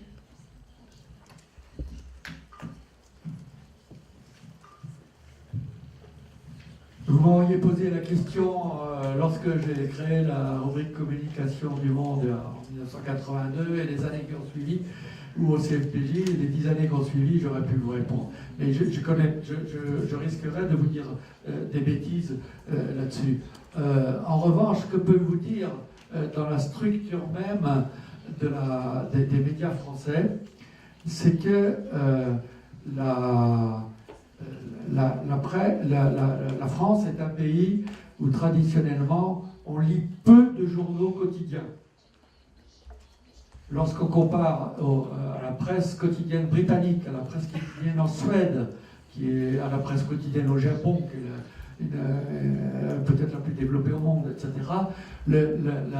les taux de lecture des quotidiens français sont dramatiquement bas.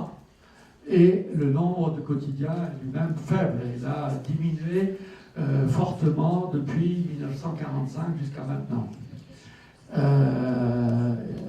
Un grand journal créé à la Libération en 1944 par les résistants et qui avait pris le titre ensuite de France Soir, et qui a été le premier journal quotidien national, et français d'ailleurs à l'époque, qui a diffusé jusqu'à 1,2 million d'exemplaires. Il est mort il y a 2 ou 3 ans. Il avait été racheté d'ailleurs dans la dernière période par un oligarque russe, et il est mort avec 20 000 exemplaires de diffusion. Donc vous voyez, et donc il y a eu une très forte déperdition de la lecture des quotidiens. En revanche, depuis très longtemps, la France a été, je pense qu'elle est toujours, la championne du monde des magazines, de la lecture périodique, des journaux écrits périodiques. Il y a d'innombrables titres de la presse professionnelle, technique.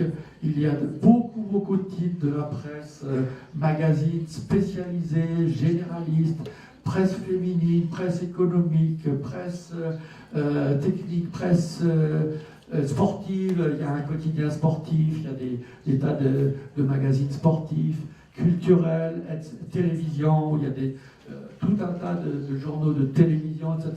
Voilà. Alors ça, c'est là où on est très fort. Bon, sur et d'ailleurs, le principal groupe de journaux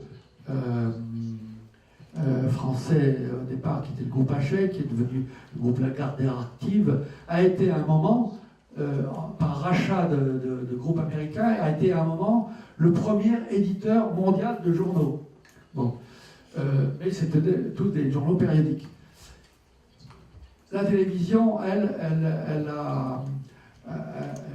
est devenue assez vite un média dominant dès les années 60 et 70, disons, 60-70. Et évidemment, elle s'est énormément développée à partir de l'année 1984. Parce qu'en 1982, le gouvernement, le Parlement, a voté une loi de libéralisation de l'audiovisuel. C'est-à-dire que jusqu'en 1982, l'audiovisuel dépendait, tout le monde dépendait de l'État. Contrairement à un certain nombre d'autres pays en Europe. Mais pas tous. Hein. C'était aussi la situation en Allemagne ou dans d'autres pays. Et à partir de 1982, cette loi a permis la libéralisation. Et donc à partir la première chaîne cryptée, Canal+, a été créée en 1984. La première chaîne publique française a été rendue privée, vendue par l'État à des actionnaires privés en 1987. Une deuxième chaîne privée s'est créée à ce moment-là. Et puis ça a suivi. Donc maintenant, il y a un paysage audiovisuel extrêmement varié, à la fois généralistes et spécialisés comme le sport, des choses comme ça. Et quant à Internet, je dirais que ce qui est le plus fort actuellement, c'est les sites rattachés à des médias. Voilà. Mais je ne peux malheureusement pas répondre à votre question de façon pertinente parce que je dirais des bêtises.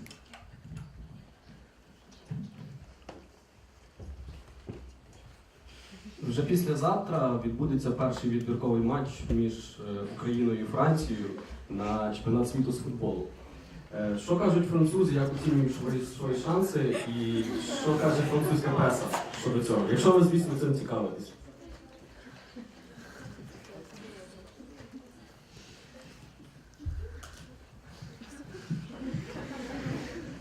Est-ce qu'il faut que je vous réponde en tant que Français ou en tant que journaliste?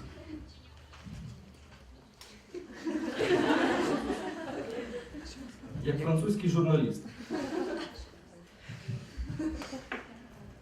Je me refuse à le faire. La presse sportive de tous les pays du monde est une presse chauvine et qui défend de plus en plus un spectacle et non pas un sport.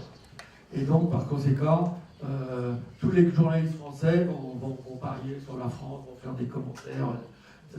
Alors que moi, je m'intéresse modérément au football, je préfère le rugby, mais de temps en temps, je regarde un peu, parce que au début de ma carrière, mon parcours professionnel, j'ai été journaliste sportif dans un tout petit journal, celui de mes débuts. Et je dirais que l'équipe de France, elle ne m'a pas impressionné depuis au moins 3-4 ans. Hein.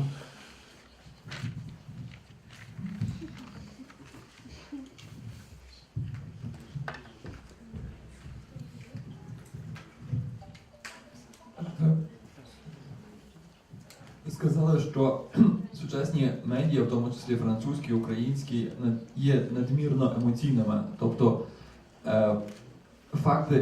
дуже часто факти підміняються коментарями. Як ви гадаєте, це пов'язано з тим, що медіа змушені гонитися постійно за рейтингами? Чи це пов'язано із тим, що просто непрофесійністю журналістів? Це одне питання. І друге питання, чи не здається вам, що ця надмірна трагічність, емоційність в медіях може перекинутися на вулиці, на масові? Excusez-moi. Le terme palmarès...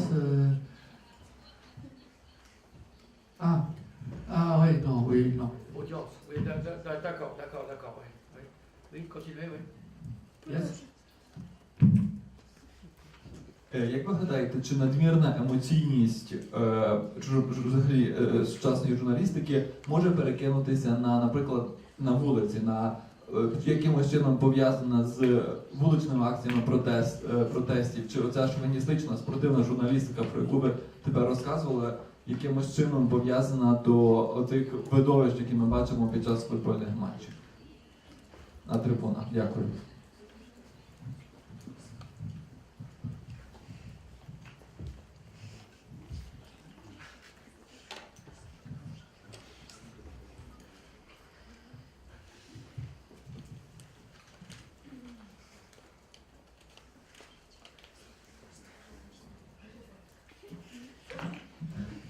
Question intéressante. Alors d'abord, est-ce que l'utilisation de l'émotivité des gens, des spectateurs, ou des auditeurs, ou des lecteurs, de leur réaction émotionnelle est quelque chose d'important pour l'audience? C'est en tout cas, je pense que c'est en tout cas ce que pensent les gens du marketing, ce ne sont pas des journalistes, et malheureusement aussi ce que pensent un certain nombre de chefs de rédacteurs en chef, de managers, etc., que c'est comme ça qu'on fait de l'audience. Je n'en suis pas persuadé. Mais je pense qu'il faut les deux. Je pense que mais qu'actuellement, il y a un excès en France d'appel à l'émotivité et que je ne pense pas que ce soit de la bonne information que de s'adresser aux réactions émotionnelles des gens et absolument jamais à leur cerveau. Bon, il y a quelque chose qui choque mon rapport à l'être humain. Est-ce que cet excès peut produire des actions intempestives, des actions de protestation? D'une façon générale, je ne pense pas que les médias ont, par exemple en politique, une action quelconque sur le résultat d'une élection en France. Il y a de nombreuses études à ce sujet-là. En revanche, est-ce que ça peut provoquer des réactions de type protestataire ou de type dans les tribunes je suis réticent à le dire, sauf à noter quand même que lorsque je vois par exemple, il y a en Bretagne une région, la région ouest très maritime de la France, là, une espèce de pointe là, qui s'en va vers New York, il y a actuellement de très nombreuses manifestations assez dures des Bretons parce qu'ils perdent beaucoup d'emplois actuellement, il y a beaucoup d'usines qui ferment, etc. Et ça va mal, surtout dans le secteur agroalimentaire.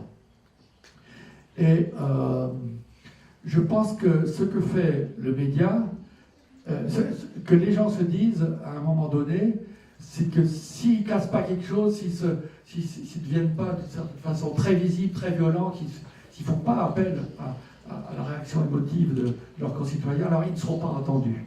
Alors ça, c'est vrai. Et ce qui est vrai aussi, c'est qu'à partir du moment... Alors on l'a vu beaucoup dans des années passées, lorsque on a de très gros problèmes en France dans tout un tas de banlieues où vivent beaucoup de populations immigrées venant pour la plupart d'Afrique du Nord et d'Afrique centrale et d'Afrique francophone. Pour la plupart, pas seulement, mais essentiellement cette immigration-là. Il y a eu il y a eu beaucoup de jeunes qui ont cassé beaucoup, il y a eu beaucoup de violence périodiquement. Et effectivement, on s'est dit aussi à ce moment-là que ces jeunes peut-être qui vivent dans des conditions déplorables, qui n'ont pas d'avenir devant eux, est-ce qu'ils ne disaient pas aussi il faut qu'on casse, il faut qu'on brûle les voitures pour se faire entendre? Alors, voilà, ça c'est la réalité. Alors, ce qui est vrai par la suite, c'est-à-dire ce qui est vrai ensuite, alors ça c'est le système médiatique, c'est qu'à partir du moment où les gens réagissent fortement, où ça va, c'est en dehors de la norme, bon, des gens qui protestent par l'intermédiaire de leurs représentants, etc., mais les gens commencent à casser, ou les gens commencent à brûler des voitures, ou actuellement des pylônes de contrôle des camions, bon, etc., eh bien, à ce moment-là, ça amplifie, parce que les médias, l'écrit l'a toujours fait déjà, avant, mais les médias audiovisuels encore plus, quoi. Donc, le système médiatique amplifie ces éruptions. Mais à mon avis, il ne les provoque pas forcément.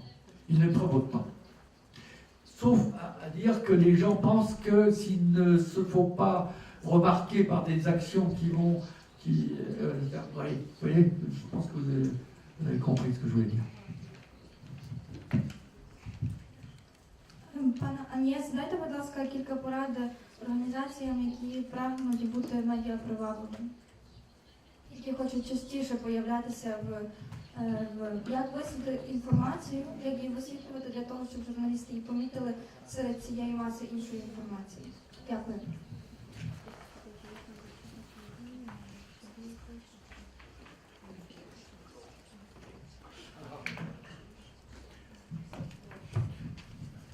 Pour les médias,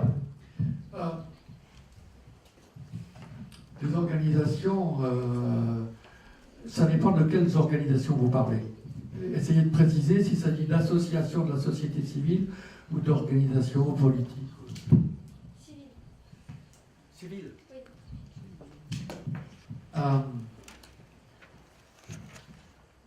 D'une façon générale, en France, par exemple, c'est extrêmement difficile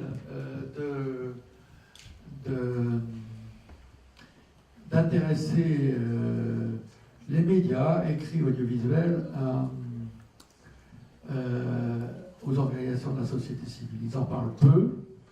Moi-même, quand j'étais au Monde, je me rappelle, je militais à l'intérieur de mon journal pour donner la parole, justement. Il y a de très nombreuses associations en France. On les estimait il y a quelques années à 1,5 million d'associations de la société civile.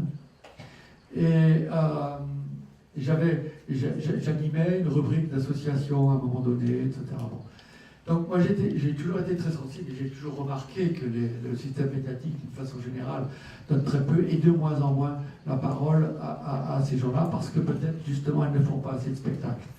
Et donc moi je dirais qu'il faut d'abord, pour intéresser les journalistes et les médias, il faut d'abord que ces organisations aient un événement, et quand même à apporter du neuf, parce que le journalisme, c'est quoi de neuf, docteur, hein? Donc c'est d'abord ça. S'il n'y a pas d'événement, s'il n'y a rien d'événementiel, ça n'intéressera a priori personne dans le monde journalistique. Et ça n'intéressera pas non plus le public, parce que pourquoi on parle. Bon. Donc il faut d'abord savoir, quand on est dans une organisation, créer un événement. Et ensuite, je dirais que pour que les organisations soient écoutées et qu'on relaye leurs paroles dans les médias, et leur action, je pense qu'il faut qu'elles fassent une démarche positive vis-à-vis d'un certain nombre de journalistes, qu'elles aillent voir, qu'elles leur racontent ce qu'elles font, qu'elles entretiennent, qu'elles fassent une démarche vis-à-vis des journalistes eux-mêmes, spécialisés ou non spécialisés, mais surtout spécialisés dans leur domaine d'action s'il y en a, de telle façon à ce qu'on puisse entretenir une vraie relation et démontrer aux journalistes que c'est intéressant ce qu'on fait. Et vous voyez, par exemple, j'étais la semaine dernière, parmi les débats que j'ai suivis aux assises du journalisme à Metz, il y avait, le premier que j'ai suivi, c'était un débat concernant la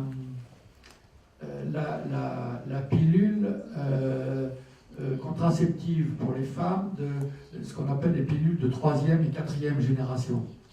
Donc il y a eu des problèmes médicaux, etc. à propos de cette pilule. Et alors, donc il y a eu, au mois de décembre, janvier dernier, une sorte d'emballement médiatique en France. Il y a souvent comme ça des emballements du système médiatique pour des problèmes. Ça en a été un. Ce qui est une vraie question. Alors bon, je ne vais pas vous raconter toute l'histoire, que je connais maintenant, que je connais mieux maintenant. Mais pour répondre, et alors j'ai été frappé de voir qu'il y avait plusieurs intervenants, il y avait des journalistes, il y avait l'agence France Presse, il y avait etc. Il y avait des influenceurs, il y avait la haute autorité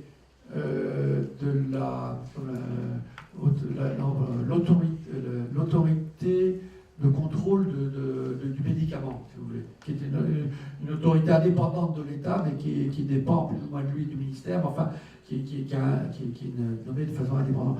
Et puis, il y avait d'autres personnes, la haute autorité de la santé aussi, et puis il y avait quelqu'un du planning familial. Le planning familial, c'est une organisation de type associatif qui défend depuis, créé certainement au milieu des années 70, après la loi, ou avant la loi peut-être, oui, mais avant ça, créé en faveur de la contraception des femmes en France, au tout début des années 70, je pense.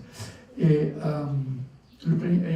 la dame qui était secrétaire générale de cette association disait que dans tout cet emballement médiatique où tous les journalistes qui s'occupaient de la question étaient très intéressés par ça, bon, et qu'elle avait eu quand même du mal à les intéresser à d'autres aspects que les problèmes strictement de santé et de remboursement de la pilule par l'organisme de sécurité sociale.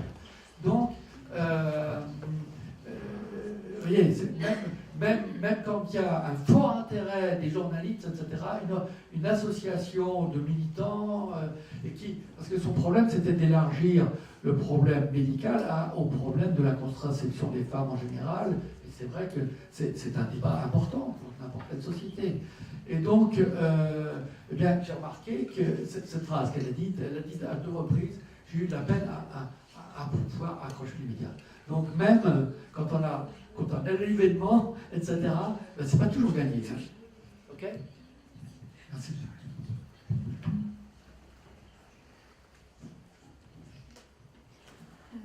Пане Ів, я працюю на одному із невеличких районних телеканалів. І, власне, була в Італії і зараз підтримую деякі контакти з італійськими деякими нашими журналістами. Знаю, що там практично українська журналістика як така дуже важко, і якщо існує, то дуже важко існує. Чи вона існує у Франції, і, скажімо, за час вашої роботи у газеті «Le Monde»? Чи були в редакції якісь вихідці з України?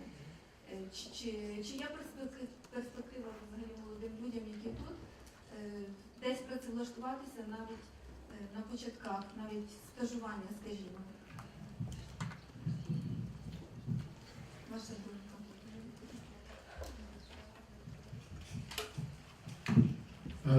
Lorsque je travaillais à la rédaction du Monde, l'Ukraine indépendante n'existait pas. Et il y avait très peu d'échanges avec les journalistes du bloc soviétique en général et du RSS en particulier. Donc, je ne peux pas répondre à votre question. Personnellement, je ne connais pas de journaliste ukrainien. Je n'ai jamais connu de journaliste ukrainien en France. Et je ne sais pas, voilà, je ne suis peut-être pas la bonne personne pour ça.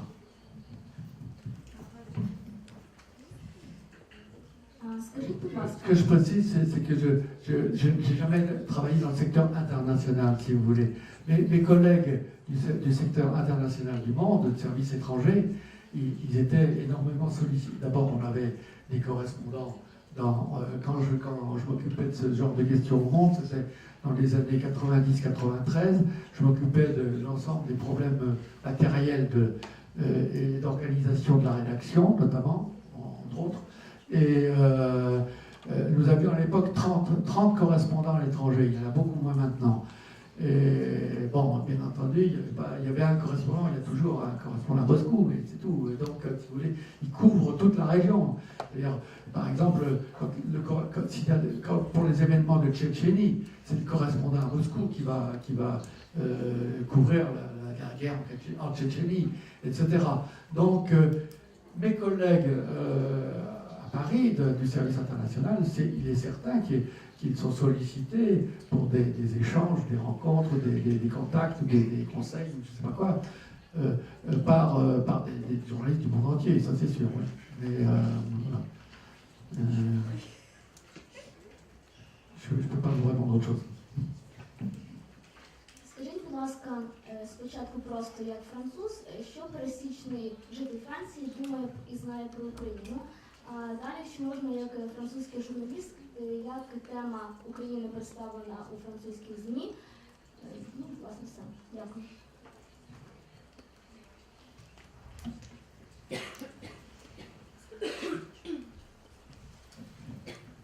Sur le deuxième point, très peu. C'est-à-dire que les médias écrits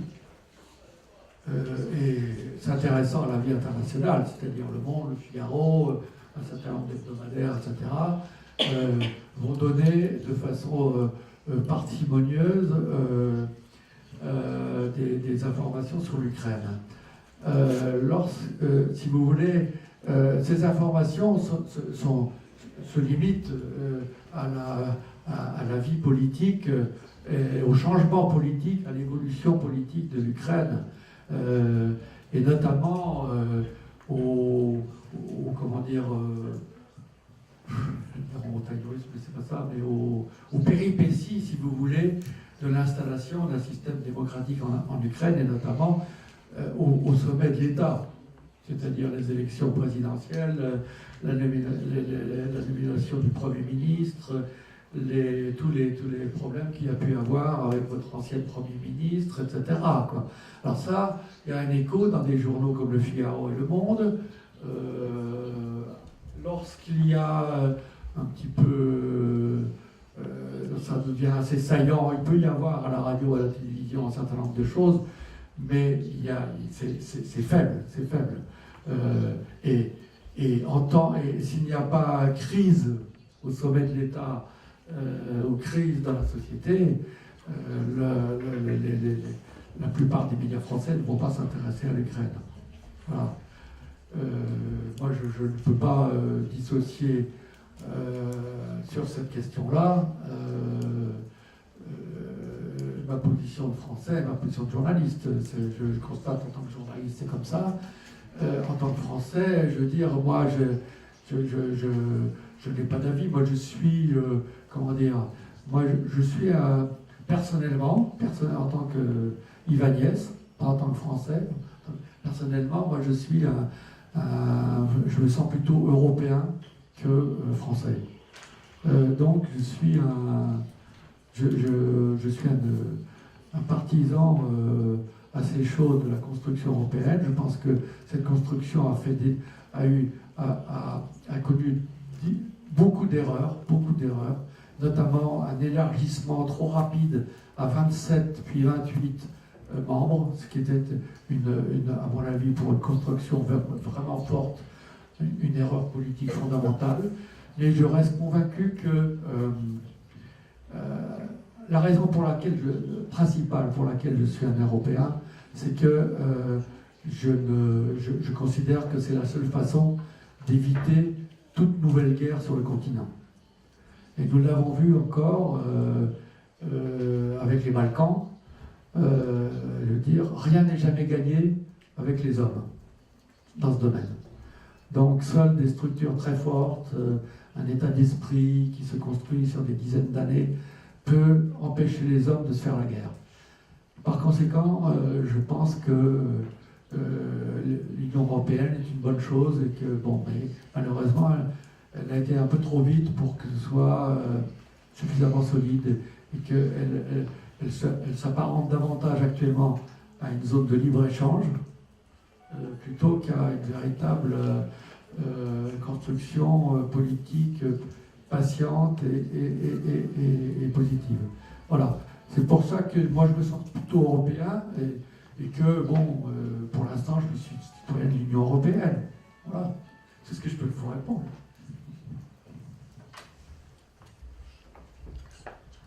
Qu'est-ce que vous pensez de sécurité du travail des journalistes en France? C'est moi. Qu'est-ce que vous pensez de sécurité du travail des journalistes en France et aussi cet exemple d'assassinat de deux journalistes envoyés spéciaux de RFI le dernier 2 novembre? Quand vous parlez de sécurité du travail, vous voulez dire sécurité physique, comme c'est le journaliste? Oui. Oui, il n'y a pas de problème en France proprement dite, que ce soit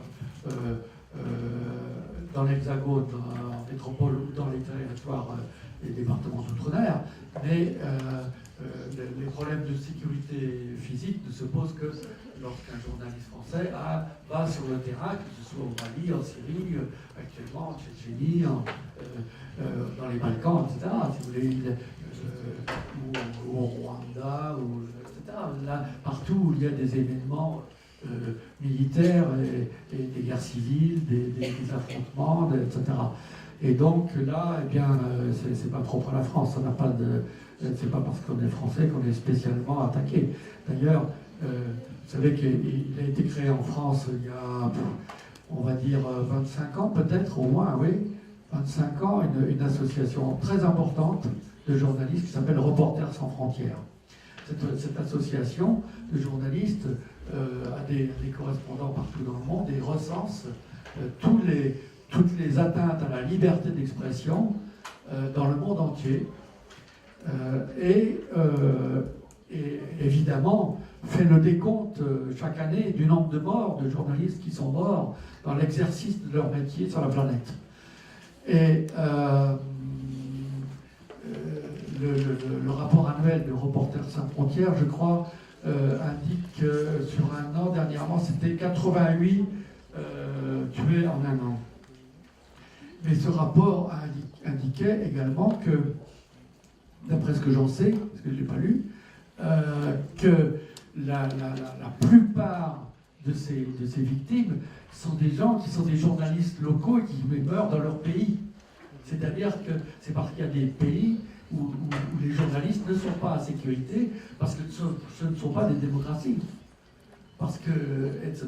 Et que donc, je me rappelle très bien que la première fois que je suis allé à Moscou, j'étais allé à Moscou en tant que directeur du centre de formation des journalistes dont je vous ai parlé, de l'école parisienne. Et avec le ministère français des Affaires étrangères, nous avons créé en 1994 une filière de journalisme en français à l'université Lomonosov de Moscou. Et quand j'y suis allé, c'était peu après la chute de Gorbatchev, et c'était Helsinki qui était au pouvoir, donc nous étions, je crois, en 1994. Et à l'époque, beaucoup de journalistes et de directeurs de journaux étaient victimes à l'époque de ce qu'on appelait la mafia en Russie. Et après, d'autres journalistes, on l'a vu avec un exemple fameux, qui sont plutôt victimes du pouvoir, donc emprisonnés, voire tués. Et donc, si vous voulez, et alors dans des pays de moindre importance que la Russie, etc., mais qui ne sont pas des pays démocratiques, il y a évidemment énormément de... À un moment, la Colombie était mais maintenant, ça s'est amélioré en Colombie. En Colombie, ça va beaucoup mieux sur le plan de la sécurité de tout le monde, et des journalistes en particulier. Bon, et ça dépend beaucoup des régions du monde.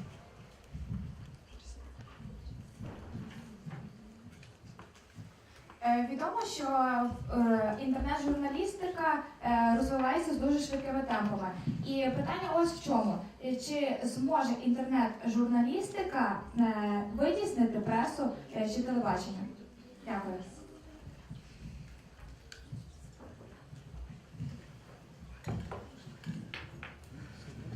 La première chose à dire, c'est que dans l'évolution des médias, c'est ce que constatent beaucoup de gens. Dans l'évolution des médias, depuis l'imprimé jusqu'à Internet, aucun média n'a supprimé les autres. C'est-à-dire que la télévision n'a pas supprimé la presse écrite, n'a pas supprimé la radio, la radio n'a pas supprimé la écrite, la télévision n'a pas supprimé la radio. Et Internet, jusqu'à présent, ne supprime pas le petit écran ou le poste de radio, ni les journaux pour l'instant. Ce que je pense de l'évolution quasi inéluctable, et Internet est un média nouveau et extrêmement spécifique puisqu'il allie les trois. Donc, il est à la fois écrit, vidéo, image animée et son. Et donc, c'est tout à la fois, et infographie, enfin, tout. Et donc, par conséquent, il va certainement faire du tort sur le plan de l'information, peut-être aux journaux télévisés, peut-être en radio aussi, aux chaînes continues, il faut voir. Il y aura des évolutions. En ce qui concerne la presse écrite, c'est la plus menacée. Et je pense que si la presse écrite veut bien réfléchir à la complémentarité, une vraie complémentarité entre le journalisme strictement papier et le journalisme sur le web, je crois que, et notamment en matière de périodicité, peut-être que les quotidiens seront très, très violemment déstructurés, mais peut-être les hebdomadaires, d'autres formes de journalisme papier subsisteront, et je le pense, subsisteront. Parce que c'est pas la même chose de lire un livre que de le regarder sur écran. Ми, на жаль, мусимо перший рівень закінчити, тому найостанніше питання. Пане Ів, ви казали з приводу того, що французька журналістика вийшла з літератури і політики. І що в цьому аспекті можуть бути певні там прогалини, певна емоційність. Але зараз в багатьох країнах активно розвивається жанр сторі. І, зокрема, в англосаксонській системі, яку ви так згадували, теж цей жанр активно присутній. Як ви ставитесь до нього і чи вважаєте це проявом якраз емоційної журналістики? Дякую.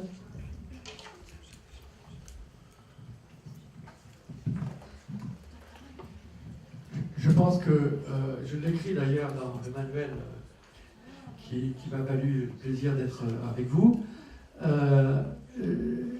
Je crois que le public aime qu'on lui raconte des histoires. Et je crois que c'est pour ça que moi j'adore les faits divers, l'histoire de crimes, de vol, de cambriolage, etc. Quand un journaliste me raconte une belle histoire, je suis toujours content, quoi. Si en plus il écrit bien, c'est formidable, mais s'il la raconte bien à l'écran. formidable aussi. Et donc, je crois qu'il aime. Il y aura toujours besoin qu'on nous raconte des histoires dans toutes les formes de journalisme. Mais raconter des histoires et s'en tenir là, c'est une chose. Et le journaliste ne peut pas se limiter à faire une mise en scénario de l'actualité, etc. Donc, je pense qu'il ne faut pas perdre de vue que ce que nous entendons, ce que nous voyons, n'est pas les processus cérébraux de l'image et du son ne sont pas les mêmes que ceux de la lecture. Il y a un appel à d'autres fonctions cérébrales qui sont celles de la réflexion. Le processus de lecture déjà en lui-même est une activité, et derrière ça, il y a une activité qui fait automatiquement appel à plus de réflexion immédiate et interne. Et donc, par conséquent, je pense que le journalisme est condamné, s'il veut être de qualité, à être un journaliste qui allie la narration, quelle que soit sa forme, rapide ou pas rapide, et puis la réflexion, la mise en contexte, le fait qu'on a besoin d'une enquête, par exemple. Pour moi, ça doit être long. Il faut travailler une question, il faut vraiment essayer d'aller au plus près de la question que vous me posez, voir trouver une vérité derrière les mensonges et derrière l'opacité qu'on met à l'écran, qu'on met devant nous. Donc, il faudra bien... Journaliste, c'est à la fois de l'immédiateté et du temps d'approfondissement. D'ailleurs, toutes les enquêtes en France montrent que le public attend cela. Il attend à la fois des informations rapides, succinctes, il veut être informé. En France, les gens aiment l'information. Il y a 70% des Français, dans l'enquête de la Croix que je vous ai signalée tout à l'heure, 70% des Français s'intéressent à l'information en France. C'est énorme. 70% des Français aiment l'information. Mais ils attendent beaucoup de leurs médias, et les médias ne leur donnent pas exactement ce qu'ils veulent, quoi.